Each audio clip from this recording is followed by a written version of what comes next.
네, 안녕하세요. 4강 1교시 시작하도록 하겠습니다. 우리가 청소년 심리 및 상담에 대해서 살펴보고 있는데, 지난 시간에 청소년의 위치, 청소년이란 어느 위치에 있는가, 우리가 생애 주기에서 인간 발달을 단계적으로 보면 청소년기를 얘기하고 있는 것이고요. 우리가 청소년이란 무엇인가를 봤고, 우리가 인간 발달에서는 생물, 심리, 사회적 중것들로 우리가 세 가지의 관점에서 볼 수 있다. 이렇게 얘기를 했습니다. 생리적인 것, 생물적인 우리의 인간의 특성에 대해서 지난 시간에 우리가 살펴보았죠. 이번 시간에는 주로 심리적인 겁니다. 심리적인 넓은 의미의 심리고요. 우리가 청소년의 인지라는 거, 그리고 정서라는 거, 주로 감정을 얘기하는데, 도덕성 발달은 약간 이제 사회적인 측면도 있지만, 이제 심리하고도 연결되어 있기 때문에, 이 4강에서 우리가 살펴보도록 하겠습니다. 인간 발달을 우리가 이제 생물, 심리, 사회적 중것들, 이렇게 여러분들도 이제 세 가지 관점에서 본다면, 인간이란 과연 무엇인가? 우리가 그 인간에 대해서 깊이 탐구할 수 있을 것입니다.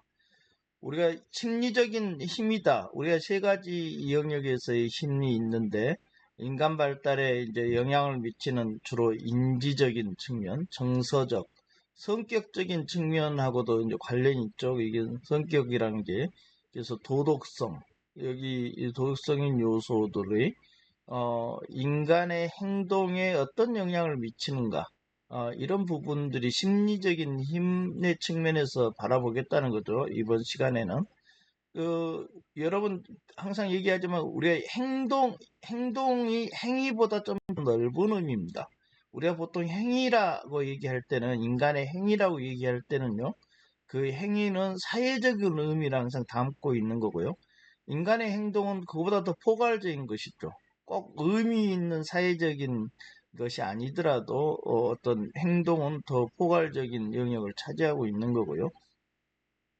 인지라는 게 여러분 뭡니까? 인지한다. 뭔가를 인지한다. 어떤 대상이나 현상을 보고 그것을 뭔가를 이렇게 다른 현상, 다른 대상과 구별해서, 그러니까 분별한다죠.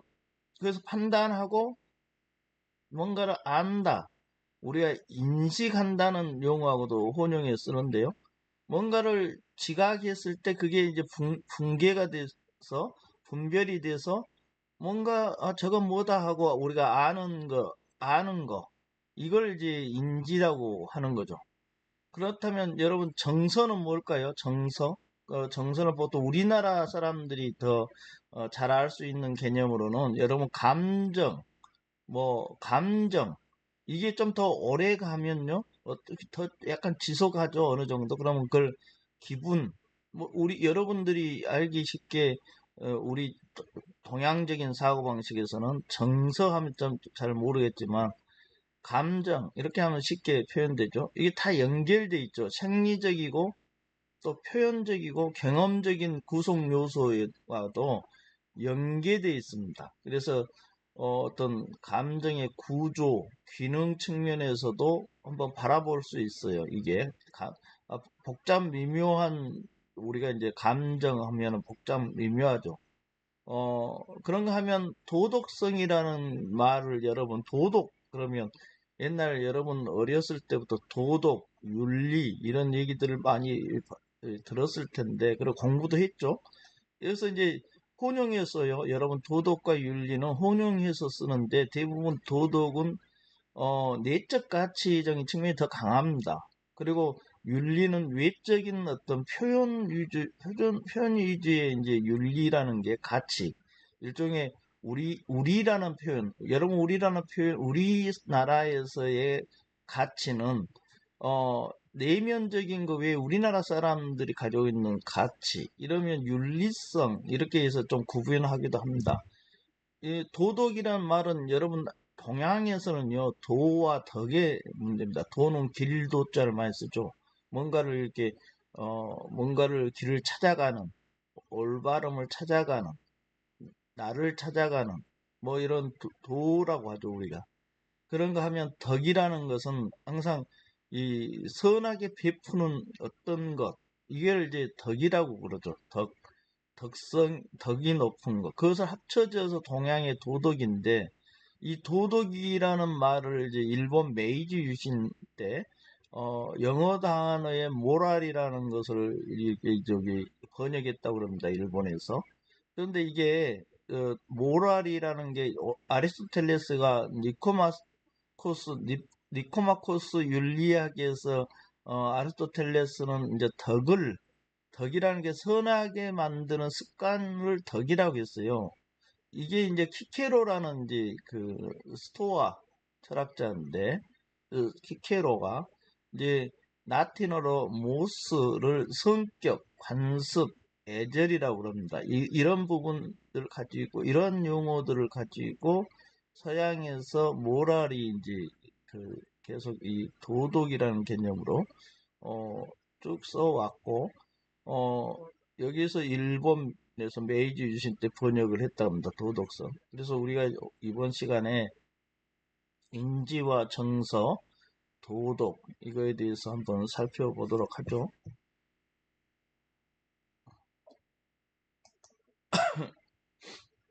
그, 이번 시간에 살펴볼 내용은 이렇게 청소년의 인지 발달, 그리고 청소년기의 정서 발달, 청소년기의 도덕성 발달을 1교시와 2교시 나누어서 살펴보도록 하겠습니다. 먼저 청소년기의 인지 발달에 대해서 살펴보도록 하죠. 우리가 이 생애 주기별로 우리가 인간 발달 단계적으로 볼 때 우리가 여러분 특징이 있고 그 시기에 따라서 과업이 있고 그 과업을 제대로 성취하지 못하면 사회복지적인 개입을 할 수 있다. 이렇게 연관성이 있어서 이렇게 세 가지의 관점에서 들여다볼 수 있는데 청소년기 인지 발달의 특징에 대해서 한번 보면 청소년기는 상당히 이제 그 학습에서 있어서 우리가 의무교육에서도 고등학교, 중고등학교 넘어가면서 상당히 이제 아동기를 벗어나죠. 그러면서 청소년기의 인지발달 특징은 항상 추상성과 논리적 추론을 할 수 있는 시기가 됩니다.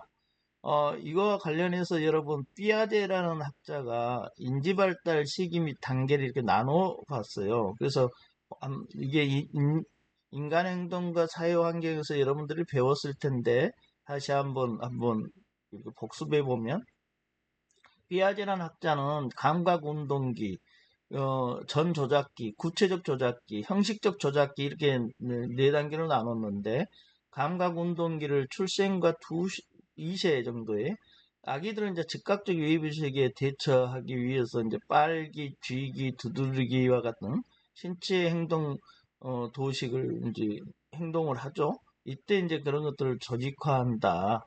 2세까지는. 그리고 전 조작기는 2세에서 7세까지인데 아동들은 이제 사고하는 것을 배우죠. 그런데 이 상징과 내적 이미지를 사용하기는 하는데, 이런 사고가 비체계적이고 비논리적이죠. 그래서 당연히 성인과는 상당히 다른 사고를 가지고 있죠. 어, 구체적 조작기는 7세에서 11세로 나눴어요. 이건 삐아제가 나눈 겁니다. 그래서 아동들은 이때는 체계적으로 사고는 하죠. 근데 그 체계가 아주 구체적인 사물과 구체적인 행위에 한정된다는 거예요. 자기 경험 위주로, 주로 겪어본 것 위주로 생각한다는 거죠. 형식적 조작기는 마침내 이제 청소년기를 얘기를 하는데 11세 이후죠. 청소년기에 오면 이제 이 아동기와 다르게 추상적이고 가설적 수준에서도 체계적으로 사고 능력을 발달할 수 있다는 거죠. 이게 이제 특징인데 여러분 가설은 뭔가가 뭐뭐 하면 뭐뭐 할 것이다 이렇게 이제 가설이라는 게 그런 경우죠. 일종 추상적으로 논리를 전개할 수 있다. 그런 이제 청식적 조작기라고 그랬습니다. 그때. 우리가 이제 청소년기의 인지 발달의 특징 중에서 추상적이고 논리적 추론을 할 수 있다. 청소년은 이제 그 정도의 인지가 발달했다. 그런데 이 추상적 논리적 추론을 띄어내는 형식적 조작기라고 해서 이러한 이제 시기를 발달을 강조했고, 청소년기에는 이제 이 추상적 사고가 가능하니까 예, 아동기의 구체적 사고로부터 추상적 사고로의 변화는 이제 계속 성인과 같은 종류의 추상적 사고로 이렇게 계속 변해 발전해 간다. 발전이라는 개념을 쓸 수 있겠죠. 여기 사고가. 여러분, 인간의 특징, 인간을 이렇게 이제 저번에도 얘기했지만 인간은 직립보행을 하죠. 그래서 전 시간에 배웠던 생물학 때 DNA가 이렇게 발현되면서 또 여러 가지 이제 어머니로부터 주로 배우면서 이게 생물적으로 우리가 걷기 운동을 하고 그래서 걸을 수 있게 되고 직립보행을 하는 존재죠, 인간은. 그리고 나서 두 번째 특징이 언어와 사고를 가지고 있는데 이 사고가 이렇게 청소년기 되면 상당히 체계화되고 추상화된다는 거예요. 논리도 쓸 수 있고 또 그 통해서 추론도 할 수 있다는 겁니다. 이렇게 이제 청소년기에 아동에 비해서 은유적인 표현을 하고 추상적인 현상의 그 관계들을 잘 이용해서 추상적 사고가 향상되고 그것이 이제 추론까지 할 수 있다. 여러분, 추론이라는 개념은 상당히 이제 어려운 과정이죠. 인지에서 추론을 할 수 있다. 이미 알고 있는 지식을 이제 전제로 하죠. 여러 가지 어머니로부터 배우고 부모로부터 배웠던 거, 학교에서 좀 배웠던 거, 이런 것들을 가지고 계속 그 기존에 알고 있는 지식을 가지고 거기다 새로운 지식을 이끌어내는 거. 이게 추론입니다. 그래서 논리나 이런 것들이 이렇게 이어져야 되겠죠. 그래서 전에도 얘기한 바 있지만 우리가 책이라는 거, 이거 책이라는 것들을 인쇄술이 발달해서 책이라는 게 나타나니까 텍스트를 가지고 지식을 추측하는 시대가 있었습니다. 그러다가 이제 인터넷이 발달하니까 검색의 시대죠. 우리 검색하잖아요, 지금도. 그래서 검색을 해서 여러 가지 정보를 우리가 찾아내고 그런 시대가 지나왔었죠. 그런데 그러다가 이제는 인공지능까지 결국은 이게 인공지능이 나타나면서 질문의 시대로 넘어가고 있는 지금 과정입니다. 그래서 우리가 어떤 추론 능력 이런 부분들도 있지만 상당히 이제 시대가 새로운 그 지식을 얻는 그 방식이 달라지고 있다. 이런 부분도 여러분들이 한번 생각해 보시기 바랍니다. 청소년기의 인지가 발달할 때 인지는 뭔가를 분별할 능력인데 이 가능성에 대한 사고도 상당히 발달하게 된다.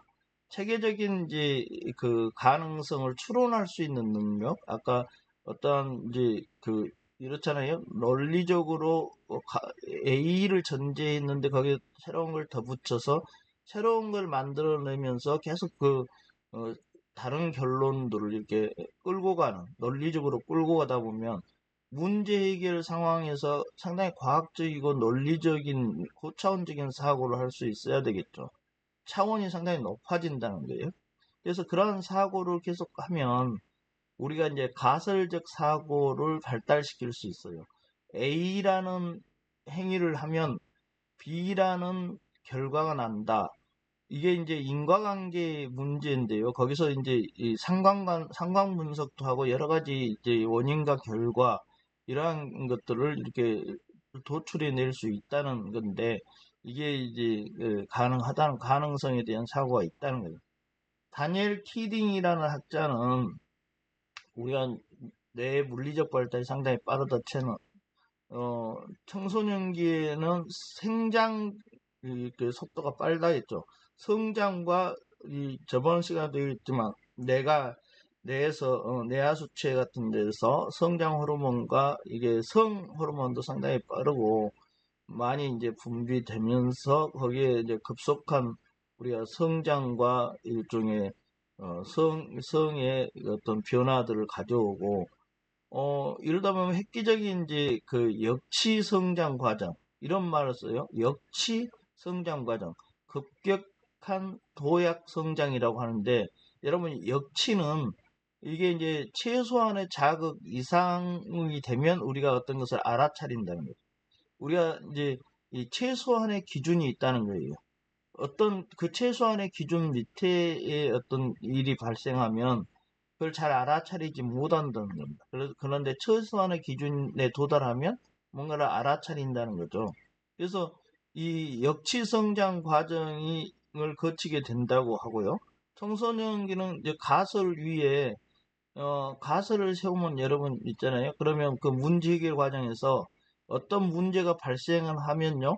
거기에 따라서 이제 그 문제에 대해서 어떤 기존의 어떤 지식이 있느냐를 따져봐요. 선행 학습을 해서 그게 이제 그 문제를 해결하는데 그 선행 학습으로 다 해결이 안 되면 선행 이론들을 이제 그 좀 토대로 해서 가설을 설정하게 됩니다.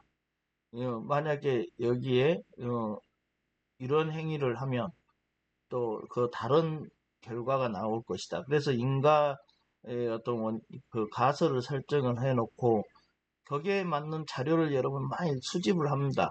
그래서 그 자료를 분석을 하죠. 분석을 해서 이제 그걸 분석한 결과를 가지고 검증을 해보는 거죠. 가설이 참인지 거짓인지 이렇게 가설을 검증합니다. 그래서 그 검증을 해서 참이네 아니면 거짓이네, 가설이 참일 수도 있고요, 거짓일 수 있습니다. 그래서 그런 것들을 검증할 수 있는 능력도 청소년기에 이렇게 가능성에 대한 사고로서 가지고 있다는 겁니다. 이게 이제 우리가 어떤 공부를 하면서 뭐 어떤 보고서를 작성할 때 문제가 정해지면 거기에 따라서 선행 학습을 하고 거기에 따른 가설을 설정하고 어떻게 자료를 수집해서 그것을 분석을 해서 거기에 검증을 하고 그 결과가 어떻다 이렇게 내서 그것을 이제 작성하는 이제 보고서를 하는 게 상당히 이제 논리적이고 과학적인 보고서가 되겠죠. 그랬을 때 그러한 할 수 있는 거기까지 청소년기는 이제 사고가 상당히 정밀해진다는 거죠. 이글과 스와르츠라는 학자는 14세에서 16세 정도 되면 인지 발달이 두드러지는데 여기서 검증 능력을 얻을 수 있다. 그렇게 보고 있습니다. 우리가 청소년 인지 발달의 특징과 관련해서 이제 가능성에 대한 사고를 계속 보고 있는데 우리가 청소년들은 이제 자신의 생각 그리고 아이디어 아이디어가 잘 이렇게 특허도 낼 수 있는 거예요. 아이디어를 가지고. 이게 이제 발명과 관련돼서 되면. 그래서 생각, 아이디어, 가치라는 것은 옳고 그름, 이런 부분들하고 관련됐죠. 흥미, 그리고 목표를 성인의 기준에 비추어 검증하고, 논리적 사고 능력과 2차적 추론 능력이 발달해서 인지 능력의 일관성과 통합성이 확고해진다. 어느 정도 이게 이제 체계적으로 되기 때문에 일관성과 통합성을 가지게 됩니다. 청소년기는. 아동의 사고는 아까 직접 관찰할 수 있는 사건에 초점을 맞추는다고 했어요. 거기에 반해서 이제 청소년기의 사고는 현재 보이지 않는 가능성을 예측할 수 있죠. 여러분 그 어떤 보고서의 종류가요. 여러분 어떤 것을 보고서 여러분들한테 주시오. 그러면 여러분도 탐색적 보고서가 있고 또 그걸 단순히 어떤 현상을 기술하는 기술 보고서가 있고요. 그걸 좀 더 설명을 하는 그런 설명 보고서도 있고 또 미래를 예측하는 일종의 미래 예측 보고서도 여러분도 쓸 수도 있어야 됩니다. 그럴 때 미래는 논리적인 것이죠. 이게 미래의 사건은 우리가 보지 못하는 거지만, 이 추세로 가면, 우리가 통계도 그렇잖아요. 통계 추이를 살피고, 변화 요인을 쭉 분석을 해보면, 그 미래는 어떨 것이다 하는 예측은 어느 정도 가능하죠, 우리가. 그런 이제 의미입니다. 그래서 뭔가를 예측한다는 것은 미래의 사건을 어떤 확률, 통계, 이런 것들을 가지고 그 추세선을 보고 미래는 어떨 것이다. 그래서 미래의 데이터는 어떻게 뭐 높아질 거다, 낮아질 것이다. 그 어느 정도의 추세선을 가질 것이다. 이렇게 해서 진술할 수 있다는 거예요. 그것을 예측이라고 합니다. 여러분 예측이 필요할까요? 계획을 설계하고요. 또 정확한 정보를 가지고 미래 데이터를 예측해 보는 거. 이건 필요합니다. 왜 그러냐면 이게 여러분 일기예보를 보듯이 미래 예측의 일기예보를 보고 내일은 비가 올 것 같다. 몇 프로 확률이다. 그러면 여러분도 우산을 챙겨서 가잖아요. 예측은 아주 장기적인 것을 보장해 주지는 않지만 당장 어떤 것을 계획할 때 필요하죠. 그리고 또 예측과 관련해서 여러분들 하나의 그 예측의 필요성은 우리가 안개 속에서 미래는 안개죠. 어떻게 되나 모르지만 안개 속에서 걸어갈 때 어느 더듬더듬 내 현재 위치를 가지고 어 더듬더듬 가면서 그 앞이 낭떠러질 수도 있잖아요. 그래서 예측해 보는 거죠. 이 길이 계속 이어지는가. 그러면 그런 부분들을 가지고 그 어느 정도 미래를 예측하는 것은 바로 앞에 한 발자국 두 발자국 미래는 우리가 예측해 보는 겁니다. 궁극적으로는 여러분 미래는 창조하면서 나아가야 된다 이런 말을 많이 하죠. 그래서 예측을 하지만 또 나름대로 우리가 창의성을 가지고 미래는 우리가 만들어간다 이렇게 운명론적인 사고보다도 우리가 어, 만들어간다 이런 사고도 상당히 중요하겠죠. 청소년기 인지 발달의 특징을 여러분 보고 있죠. 여기 이제 자기 중심적 사고, 청소년기에 약간 대표적인 이제 또 인지적 사고죠. 청소년기의 자기 중심성은 11세 무렵부터 나타나서 15세 무렵에 정점을 이룬다고 그래요. 다양한 대인관계 경험을 통해서 이제 자신과 타인에 대한 객관적 이해가 이루어지는데, 그럼에도 불구하고 이것은 나중에 문제고, 여기까지 이르기 전까지는 이제 자기중심적 사고를 한다는 거죠. 만약에 자기중심 사고를 벗어날 때는 객관적 이해를 해야 되는데 이 객관적이라는 거, 주관적인 일면적 의견에 이제 매몰되어 있는 거죠. 청소년기는 약간 그래서 그걸 벗어나서 사물에 따른 공평한 태도를 갖는 게 이걸 객관적이다 합니다. 여러분 객관적이라는 걸 여러분 쉽게 생각을 하신가요? 객관성이 쉽지 않습니다. 왜 그러냐면 우리가 여러 철학에서 관념론은 이제 주관적으로 작용으로 만드는 2차적인 것이다고 관념론은 객관을 얘기해요. 유물론은 주관의 바깥에 있다고 얘기를 합니다. 유물론은. 그래서 확실히 독립적 인식 대상이 된다. 이렇게 객관적인 것은 그런 것이다. 독립적인 것은 아예 바깥에 떨어져 있는 거다. 그런가 하면 존재론적인 입장에서 객관적이라는 것은 내 안에 타자를 얘기하는 거예요. 내 안에 이미 가지고 있는 타자성. 그래서 내 안의 분열, 이 객관적이다. 나 안에 타자성을 인식하는 것이다. 이렇게 보는 거예요. 그래서 이제 상당히 이제 객관적이라는 것 가지고도 상당히 여러분들이 이 개념이 쉽지 않는 개념입니다. 그러나 우리는 이렇게 그렇게 봤던 나 위에 일면적 의견에서 벗어난다는 것은 객관적 이해 수준이 좀 높아졌다는 거예요. 그래서 그게 벗어나면 이제 자기 중심 사고를 벗어나는데 그 전까지는 11세에서 15세까지는 자기 중심성이 청소년기에 강하다 이렇게 보면 되고요. 판단의 성숙을 이루게 되면 이제 자기 중심성을 탈피하는데 이걸 탈중심화라고 합니다. 청소년 추상적 사고에 발달하고 자기 중심성을 탈피하는 이런 탈중심화가 자기 경험만이 전부다 하는 아동기하고 다르고 또 자기 중심적을 계속 탈피하면 여러 가지 다른 다양한 대인관계 그 경험을 통해서 성숙한 판단과 의사결정까지 이루어진다는 거죠. 여기서 말하는 성숙은 육체적 성숙이 아니 정신적인 판단에 의한 성숙이고 의사결정도 내릴 수 있다. 그런 거고요. 청소년 인지의 중심은 자기 자신과 당시 처한 상황, 그리고 명백한 이익과 손해, 이런 것들이 인지의 중심을 이루고 있다는 겁니다. 청소년의 인지 발달의 특징과 관련해서 자기 중심적 사고를 계속 보고 있습니다. 청소년기는 일단 그 자신의 사고를 가장 중요하게 생각하죠. 그래서 자기 중심성을 기초로 사고하고 또 행동합니다. 여기서 이제 자기 중심성이라는 것은 청소년은 급격한 신체적, 정서적 변화를 하죠.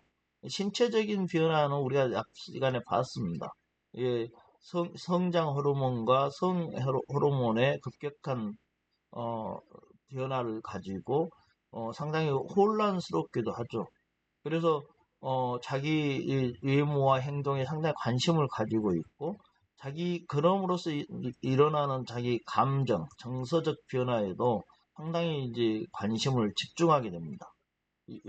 청소년기의 그 집중도는 자기를 향해 있는 거죠. 그래서 어, 그러다가 이제 그 타인들도 보통 자신에게 관심이 많다는 생각을 하게 되죠. 이제 중심성에서. 그래서 이 시기에는 타인의 생각과 이제 자신의 생각을 잘 구분하지 못합니다. 그래서 자기 중심성을 가지고 있으면 이게 이제 자기 타인들도 자기를 위주로 모든 이제 관심을 끈다 이렇게 생각하는 거죠. 이게 단순히 이제 이기성과 이기주의 있잖아요. 이기성과는 다릅니다.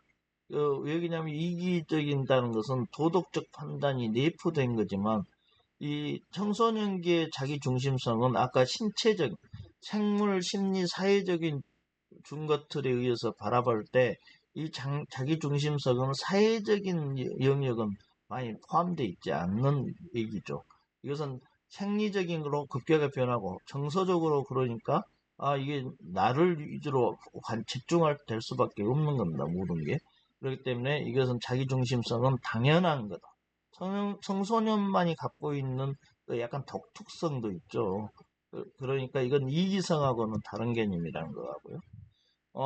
타인의 생각은 이제 간접적으로 추론되지만 자신의 생각은 직접 경험에 의해서 하기 때문에 상당히 명료하죠. 그래서 아동기는 이게 거의 100% 차지하는데 청소년기도 여기에 상당히 직접 경험에 더 밀착될 수밖에 없고 성인 돼도 계속 여기에 벗어나지 못하는 경우가 많아요. 자기 중심적인 사고를. 그래서 오류를 많이 이렇게 범한다는 거예요. 이치에 맞지 않는 추론을 한다는 거죠. 우리가 추론할 수 있는 능력이 생기지만 여전히 오류를 담고 있다. 그런 거고요.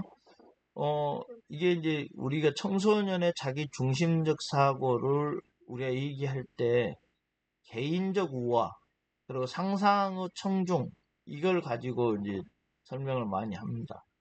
우화 여러분 여기서 보면 우화는 어렸을 때 여러분 또 많이 뭐 읽어봤는지 모르겠지만 동물이나 사물의 의인화를 하죠. 일단 생명력을 불어넣어서 주로 현실에는 잘 일어나지 않는 신비한 로움을 이제 설정을 합니다. 그래서 사회 풍자나 도덕적 교훈을 주기 위해서 이제 꾸며는데 대부분 짧죠, 이야기가. 우리가 이솝우화 많이 여러분 또 봤을 겁니다. 조지 오웰의 동물농장도 있고요. 토끼전 같은 게 있죠. 우리도 어렸을 때 많이 우화를 봤죠. 여기서는 이제 이런 우화인데 청소년기의 자기중심적 사고 관련된 개인적 우화와 관련해서 한마디로 말해서 이제 그 특별하고 독특한 존재다 이렇게 보는 게 청소년들 자기를.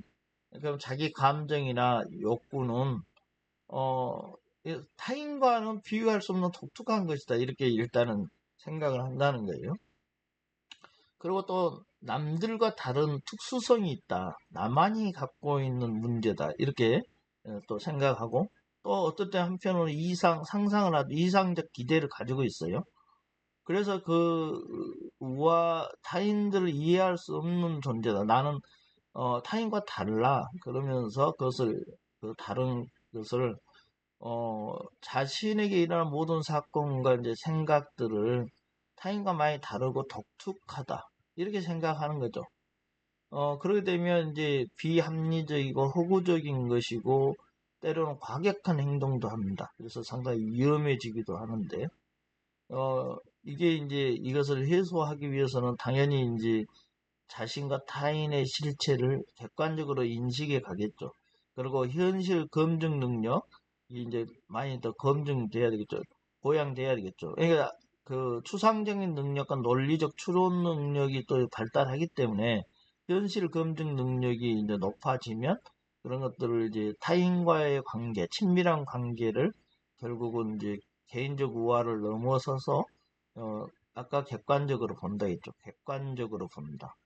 그래서 나 자기 중심적인 사고에서 벗어날 수 있는 그러한 이제 어, 개인적 우화를 벗어날 수 있는 그런 이제 또 그 발달도 한다는 겁니다. 그런가 하면 이제 상상의 청중이라고 해서 인지 구조의 변화가 추상적 사고를 하죠.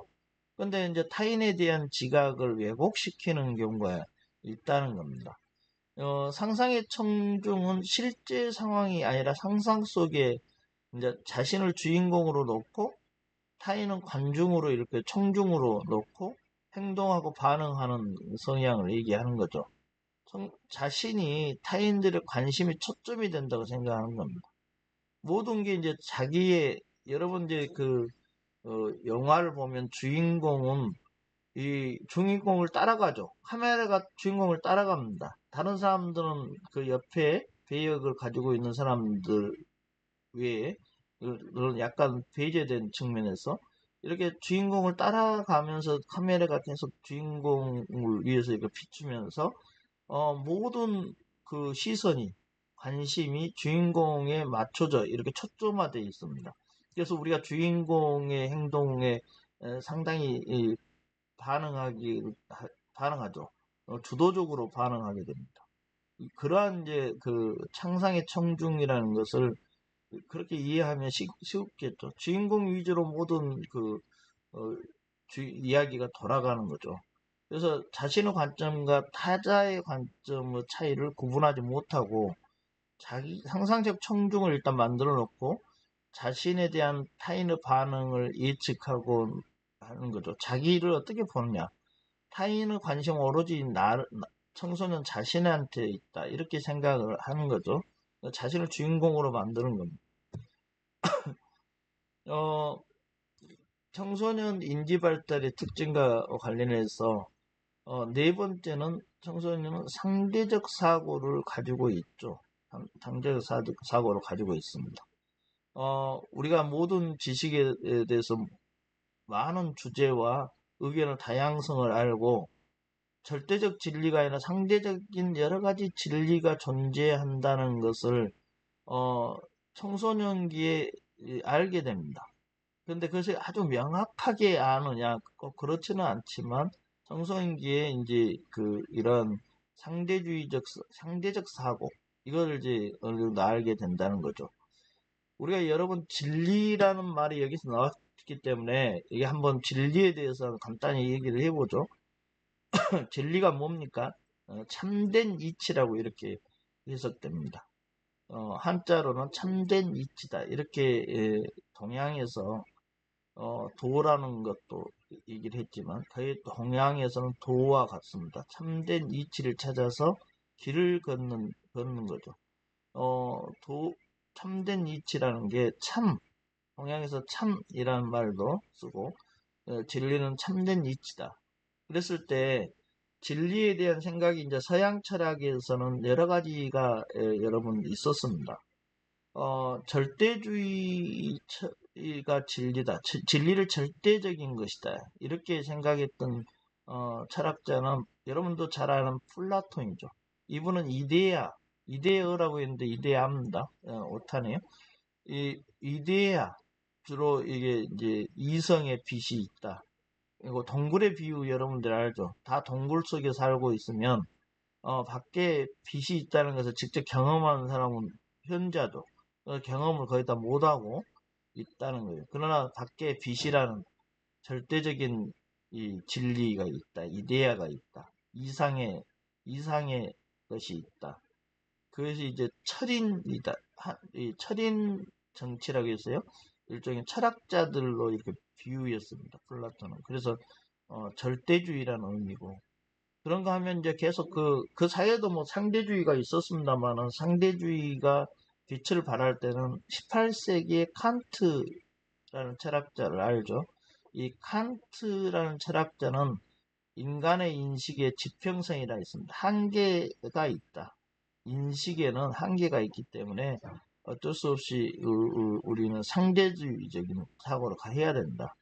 그런가 하면 더 나아가서 19세기에 뭐 니체나 하이데거 이런 실존주의 철학자인 하이데거나 이런 분들은 어, 상대주의적인 측면을 가지고 있다. 인간의 한계를 잘 인식했습니다.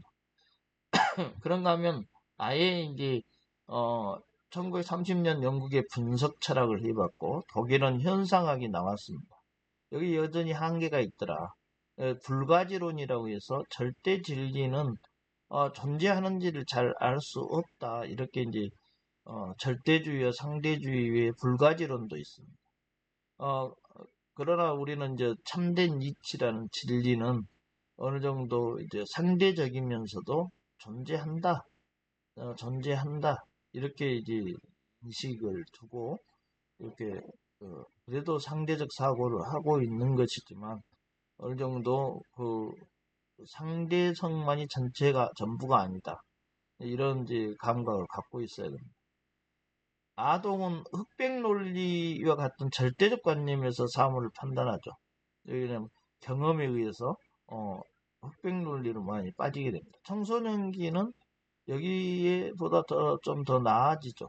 그래서 청소년기는 아동기에 비해서 타인의 주장에 대해서도 의문을 가지고 의문을 갖는 겁니다.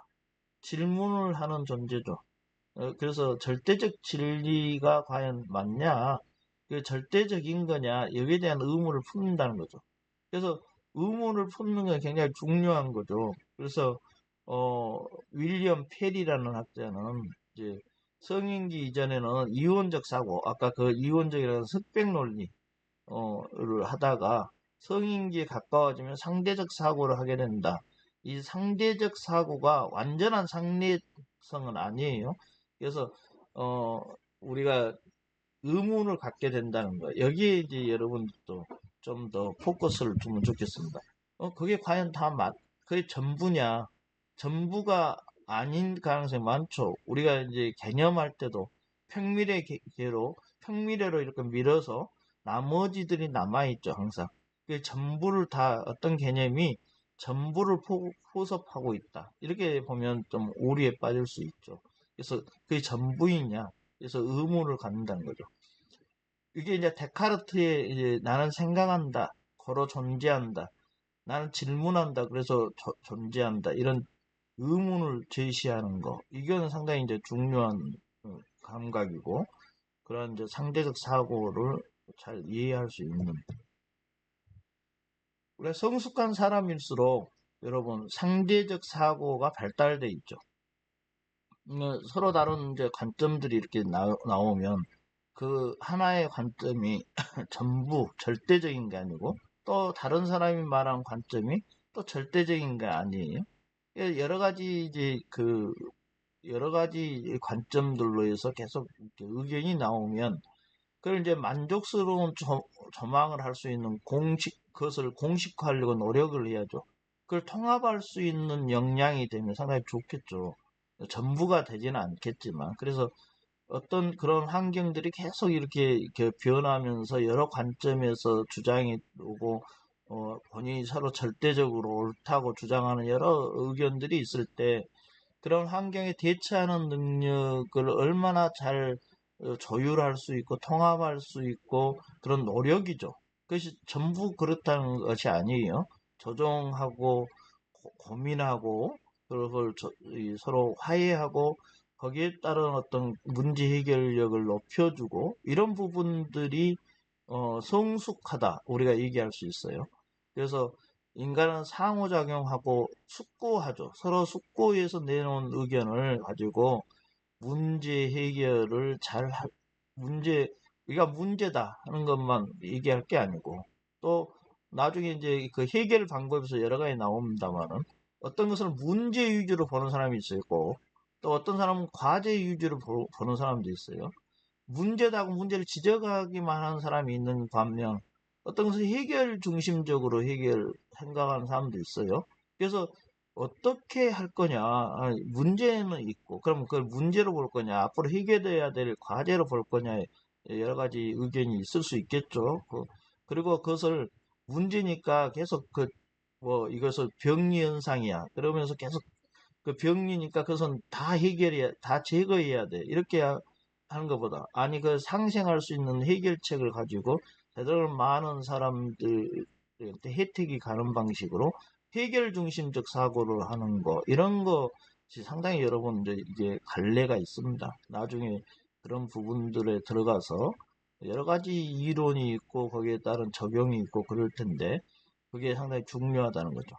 여기서 상대적 사고는 유연한 사고고 통합 능력이고 문제를 실질적으로 해결하려는 노력이다, 이렇게 이해하면 좋을 것 같습니다.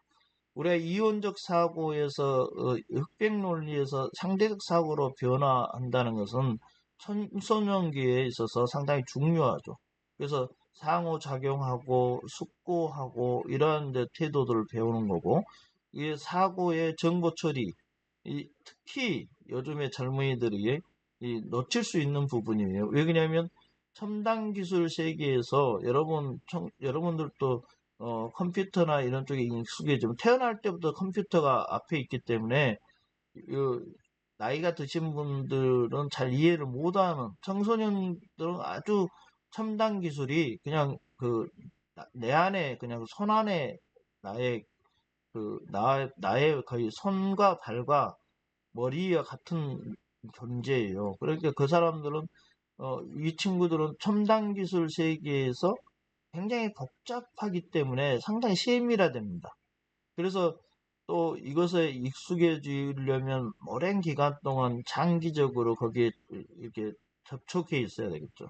그러면서 그 부분만이 전부인 것처럼 생각할 수도 있어요. 그래서 이 청소년기에서 이게 청소년까지 성장하면서 배운 이 첨단 기술에 적합한 어, 사람이 돼서 그게 좋은 것 같지만 또 상당히 부품화되고 아주 정밀한 영역만이 자기가 전부이냐, 이렇게 생각할 수도 있죠.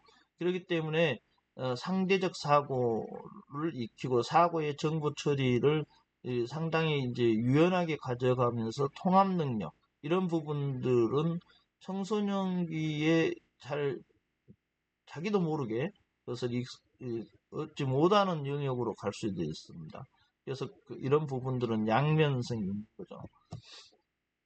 청소년기의 인지 발달의 특징에 대해서 우리가 보고 있는데, 다섯 번째는 초인지적 이해 능력입니다. 메타인지죠 하죠. 초인지적인 것은 메타인지다 합니다. 이게 상당히 중요한 능력이고, 여기는 꼭 비단 청소년만이 아니고 우리가 상당히 가지고 가야 될 이해 능력이에요. 그래서 초인지적 이해 능력이 중요하다. 플라벨이라는 학자가 이제 인지적 유능성의 지표로 초인지적 이해 능력을 이제 설명했고, 우리가 초인지적 이해 능력이라는 것은 우리가 스스로 사고 과정에 대한 이해 과정에 대한 이해, 이렇게 얘기하는데, 사람에 대한 지식, 과제에 대한 지식, 그리고 전략에 대한 지식, 이 세 가지로 구성되어 있다고 누가 얘기했다고요? 플라벨이 얘기했는데, 우리가 잘 생각해 보면 뭐 당연한 얘기입니다. 어떤 사람이 중요하겠죠. 어떤 사람이 차분함과 같은 합리적 판단을 잘하는 사람은 성격이 있어요. 그런 성격을 가지고 있는 사람. 그러면 그러한 성격의 사람이 있고, 또 이제 그런 사람이 과제에 대해서 간단히 내릴 수 있는 결정, 심사숙고해서 결정할 것에 대한 차이점을 잘 안다는 거죠. 과제의 어떤 속성, 그것을 잘 안다는 거예요. 간단히 내려도 되겠다, 아니면 좀 고민해야 되겠다, 이런 걸 구분할 수 있는, 차이점을 구분할 수 있는 과제에 대한 지식도 있다는 거예요. 마지막에는 어떤 그 합리적 판단을 위해서 여러 가지 이제 거쳐야 될 절차와 필요한 사항이 있을 거 아닙니까? 그거에 대해서도 전략을 잘 짠다는 거죠. 잘 알 수 있는 거, 먼저 할 거. 여기 할 때는 절차를 잘 아는 거, 순위를 잘 알아서 이러이러이러한 부분, 또 필요한 사항이 뭐냐, 이걸 잘 알아서 그, 그 과제에 대해서 어느 정도 이해도가 상당히 높다는 거죠. 그래서 이해 과정에 대한 이해를 잘 한다는 거예요. 그래서 이 초인지, 메타인지라고 우리가 얘기를 하는 것이 인지에 대한 인지, 사고에 대한 사고, 그리고 기억에 대한 이 사고, 이거 기억입니다. 지식인데 이게 그 오타네요. 기억에 대한 지식 이걸 말하는 겁니다. 그래서 그걸 기억이라고 하죠. 기억 능력에서 이게 이러한 어떤 초인지적 이해 능력은 자기주도 학습을 할 때 상당히 이제 그 강조하는 겁니다. 스스로 이러한 그 이해 능력을, 이 문제 해결력을 스스로 공부를 해서 주도 학습을 해서 그것을 문제 해결력을 높이는 건데, 이 과정에서 이러한 이제 초인지적 이해 능력이 발달한 사람은 계획도 잘 세우겠죠. 그래서 그걸 점검을 잘 해요. 그리고 나서 그 평가하고 또그 평가를 토대로 해서 수정하고 피드백을 해서 다시 문제 해결력을 더 높이는. 그래서 스스로 계속 그것을 우리가 이걸 선순환이라고 그러죠. 본인이 그러한 이것들을 아주 그 정밀하게 가져갈 수 있는 그러한 이제 능력을 얻을 수 있다는 겁니다. 초인지적 이해 능력은요, 청소년들이 아동기보다 자신의 사고를 잘 통제한다는 거고요. 그래서 그 인지적 과정을 타인에게 쉽게 설명할 수 있고, 또 자기 정서에 보다 깊게 생각을 하죠. 감정에 대해서. 그리고 자의식에 통해서 자신에 대한 타인의 관점에 대해 사고할 수 있다는 겁니다. 내가 여기서 여러분 자의식이라는 게 나왔는데, 자의식은 참다운 자기를 인식한다는 거예요. 자아에 대해 갖는 반성의식이라고도 얘기하는데, 자기의 행동이나 감정, 성격에 대해서 이제 약간 객관적으로 인식을 한다는 거죠. 자기와 다른 이제 그 인식을 좀 떨어져서, 자기의 객관적이라는 것은 자기의 밀착돼서 주관성을 넘어서서 자신의 내면 세계에 있는 주관적 경험과 그 가치관, 신념, 욕구 등을 탐구하고 이게 삶의 의미를 찾는 과정인데, 주관적인 것은 당연히 있는 것이죠. 거기에 객관적인 인식으로서 이게 내가 갖고 있는 그런 인식에 대한 반성 의식이죠. 이게 나의 참다운 나의 의식이냐, 이거에 대해서 인식할 수 있는 능력이라는 겁니다. 자의식이라는 게. 그래서 지적인 사고를 함으로써 청소년이 심리적 성장을 하죠. 그런데 여기 자아 정체성 형성과 관련해서 중요한 역할을 한다는 건데, 이 자아 정체성이라는 거, 여기서 아까 자의식이라는 거, 이거 자아라는 것은 자아라는 의식이 쭉 있다는 거예요. 쭉 자아라는 것은 나의 의식, 나가 누구인가에 대한 의식이 있다는 거예요. 여기는 아예 좀 고정화된 의식이 있는 겁니다. 자아에 대해서. 그래서 정체성은 거기에 더 변하지 않는 독립적 존재다, 나는. 나에 대한 의식인데, 자아라는 게 나에 대한 의식이고, 그 자아가 상당히 세계와 관계를 맺어도 영향을 계속 내가 받아도 나한테 변하지 않는 독립성이 있어. 그리고 나는 독립적인 존재야 하는 정체성을 갖는다는 거예요. 그래서 자아 정체성은 그런 의미에 자아는 나의 의식이고 정체성은 변하지 않는 나야. 이렇게 얘기를 하는 게 자아 정체성인데, 그럼에도 불구하고 어떤 이제 그 나의 행동이나 여러 가지 가치관이나 이런 부분들이 그럼에도 불구하고 변화를 해서 나로 의식했던 나가 아닌 다른 어떤 행동을 하거나 그랬을 때 자의식이 발달한다. 반성의식이 나타나서 참다운 나야, 어떤 참다운 자기인식으로 되돌아오는 그러한 메커니즘. 그래서 또 자아 정체성, 그리고 자의식, 이게 약간씩 이 차원이 다른 영역임을 이번 시간에 좀 알아두면 좋을 것 같습니다. 청소년의 인지 능력에는 필요사항을 충분히 생각하는 사고의 풍부성이 나타난다는 거죠. 인지 능력에. 청소년의 인지 발달의 특징과 관련해서 우리가 이제 초인지적 이해 능력을 보고 있습니다. 오몬드 등이나 학자가 이제 청소년들의 초인지적 이해 능력을 비교해 봤죠. 여러분, 비교라는 것은 뭔가를 비교한다는 것은 깊은 이해를 할 수 있게 하고요. 또 비교한다는 것은 어떤 이론이나 어떤 그 관념이, 어, 과연 그것이 옳은 거냐, 거기에 대한 이론의 어떤 옳은 거냐, 이거에 대해서 상당히 깊은 이해를 할 수 있다는 거예요. 그래서, 어, 비교한다는 건 좋은 겁니다. 그래서 13세 청소년과 15세 청소년을 이렇게 비교해 보니까 초인지적 이해 능력을 이제 13세는 대부분 잘 갖지 못하는데 15세 이상이 된 청소년을 보니까 성인 수준만큼 가지고 있더라. 그래서 초인지적 이해 능력, 이게 메타인지 이런 이해 능력이 상당히 15세 이상 되니까 가지고 있더라. 이렇게 연구를 했다는 겁니다. 우리가 이제 조막 능력이라는 게 청소년 인지 발달의 특징과 관련해서 여섯 번째 조막 능력인데, 조막 능력은 크게 세 가지로 나누어진다고 그래요. 장기적 결과와 단기적 결과를 모두 볼 줄 아는 시간적 조망이 있고요. 자신의 행동이나 결정이 다른 사람에 영향을 미칠 수 있는 그것을 아는 역할 습득 또는 조망 습득이라고 해서 이렇게 영향력을 알 수 있는 거.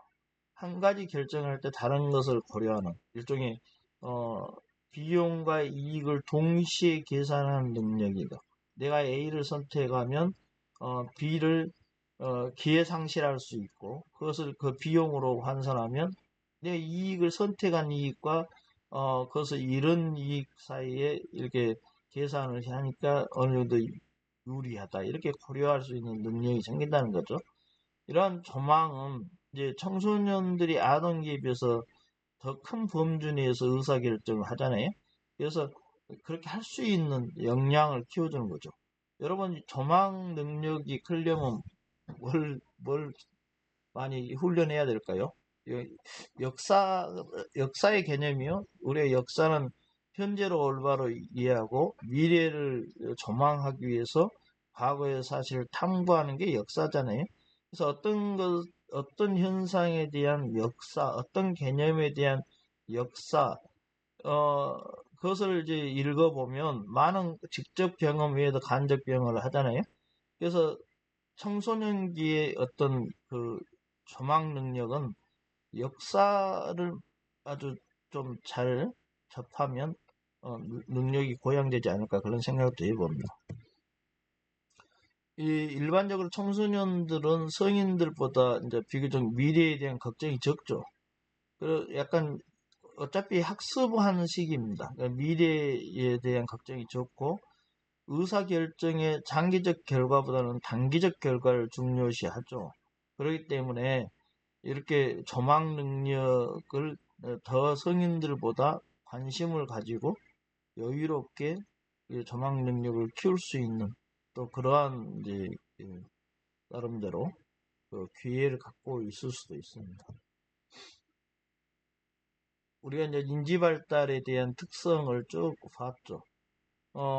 그렇다면 이러한 인지 발달, 청소년의 인지 발달이 어, 인지적인 측면이 심리적인 변화에 어떤 영향을 주느냐. 이거에 대해서 한번 살펴보면, 그러니까 우리가 그 생물학적인 측면이 심리적인 것에도 영향을 주고, 심리적인 것이 생물학적으로도 영향을 주죠. 그리고 또 우리가 인지 능력이라는 것도 또 심리하고 연결되어 있다는 거예요. 그래서 청소년기의 추상적 사고 능력, 이상주의적 경향, 이게 복합적으로 작용해서 현실과 떨어진 정신세계에 몰입한 나머지 과격하고 위험한 행동도 쉽게 저지를 수 있다. 이게 이제 좀 우리가 심리적인 측면에서 어, 여기서 항상 여러분들한테 제가 얘기를 하지만 우리가 청소년 심리와 상담을 공부하기 때문에 청소년의 어떤 발달이 어, 긍정적인 것도 많아요. 근데 우리가 이제 부정적인 것을 얘기하지 않을 수 없죠. 왜냐면 이건 심리를 우리가 잘 관리하고 심리적인 안정감을 갖고 이런 이제 부분에 우리가 관심을 갖고 있기 때문에 이 청소년 심리 및 상담에서는 이러한 이제 부적응 문제 그리고 일종의 어떤 비행, 범죄 이런 문제들에 좀 민감할 수밖에 없다는 거죠. 그렇다고 해서 그게 전부가 아니라는 감각을 항상 가지고 있으라는 거죠. 이렇게 추상적 사고 능력과 이상주의적 경향이 긍정적인 것도 많아요. 그러나 과격하고 위험한 행동으로 쉽게 저지를 수도 있다는 거죠. 그리고 청소년들의 특성 중에서 개인적 우화의 또 다른 측면에서 자신들은 결코 다치지 않다고 보는 거죠. 개인적 우화를 통해서 상당히 이제 그 자신들에 대해서 과대 생각을 해서 갑작스러운 사고로 인한 부상과 사망률도 상당히 높다는 거예요. 그래서 거기에 이제 그런 부작용이 있고 청소년들은 자신이 모든 사람의 주목을 받는 대상이나 주인공이라고 믿는다겠죠. 그래서 지나치게 자기 도취적인 행동을 할 수도 있고 또 다른 사람들이 다 자기를 보고 있다는 그 그러한 상상을 가지고 있어서 지나치게 자기 비판적인 사고에 빠지기도 한다는 거예요. 그러한 이제 양면성을 가지고 있고 우리가 이제 청소년들이 이제 타인을 우상화하기도 하지만 주로 자주 바뀌죠 청소년에는. 그래서 자신의 흥미와 관심에 이제 집중을 되다 보면 또 그 외에 이제 통상의 타인의 관심이나 흥미에 별 관심을 가지지 않는 우상 일종의 이제 어떤 특정 연예인들에 매몰돼서 나머지 다른 사람들의 관심을 덜 갖게 된다는 거죠.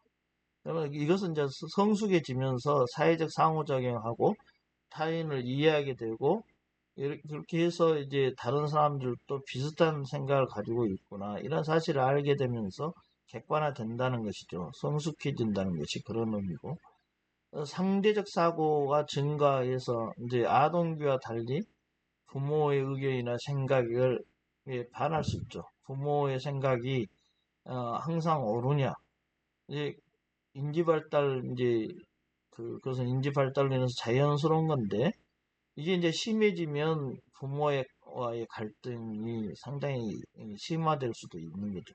그래서 항상 지나치는 좋지는 않죠. 그래서 상대적 사고가 증가하면 어, 의무를 갖는 거.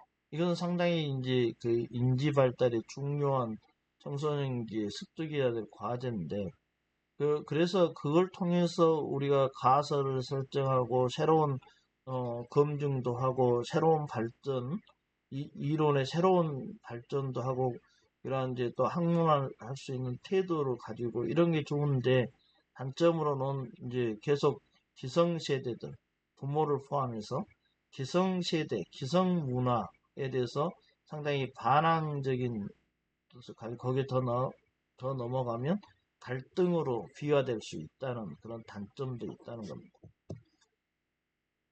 상대적 사고의 증가로 인해서 이제 부정적인 결과를 유발하기도 하고, 또 세상에 관심을 잃고 회의를 느끼기까지도 해요, 심지어.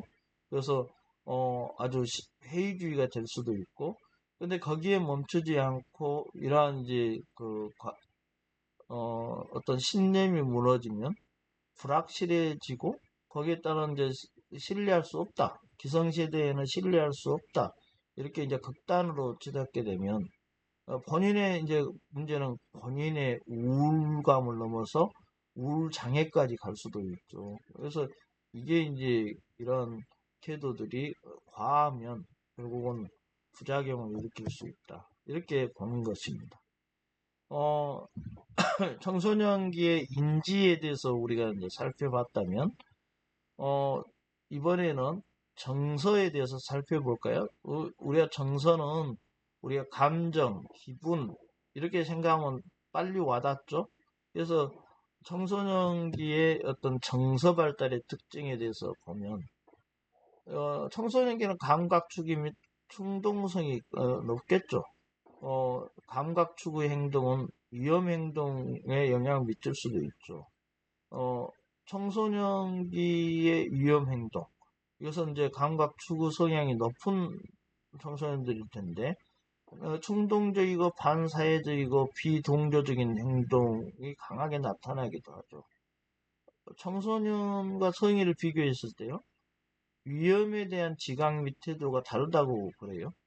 그 원인은 청소년기의 감각 추구 경향성인데, 청소년기의 이 감각 추구가 더 강렬하고 다양한 새로운 활동을 추구하는 경향이 있다.